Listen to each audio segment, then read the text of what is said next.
Bengaluru rave పార్టీకి సంబంధించి డొంక కదులుతోంది. కొద్ది రోజుల కిందట బెంగళూరు రేవ్ పార్టీలో చాలా మంది పట్టుబడిన సంగతి తెలిసిందే. అందులో చాలా మంది సినీ సెలబ్రిటీలు, రాజకీయ ప్రముఖులు ఉన్న సంగతి విదితమే. అయితే ఈ రేవ్ పార్టీ సూత్రధారులు ఏపీలో అధికార పార్టీకి చెందిన వ్యక్తులని ప్రచారం జరుగుతోంది. ఈ నేపథ్యంలో పోలీసులకు ఏపీ మంత్రి కాకాని గోవర్ధన్ రెడ్డి స్టిక్కర్తో కూడిన కారు ఒకటి పట్టుబడినట్లు సమాచారం. మరోవైపు రాయచోటి ఎమ్మెల్యే శ్రీకాంత్ రెడ్డి అనుచరులు సైతం ఈ ముఠాలో ఉన్నట్లు టాక్ నడుస్తుంది.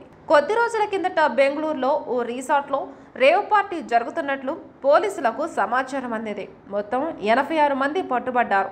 ఇందులో 59 మంది పురుషులు కాగా 27 మంది మహిళలు ఉన్నారు. తెలుగు సినీ రంగానికి చెందిన హేమతో పాటు 8 మందికి బెంగళూరు పోలీసులు నోటీసులు జారీ చేశారు. ఈ నెల 27న విచారణకు హాజరు కావాలని ఆదేశించారు. అయితే ఈ ఘటన జరిగిన వెంటనే తాము హైదరాబాద్లో ఉన్నట్లు హేమతో పాటు పలువురు నటులు నమ్మించే ప్రయత్నం చేశారు. కానీ వారంతా రేవ్ పార్టీలో పట్టుబడినట్లు బెంగళూరు పోలీసులు ధృవీకరించారు.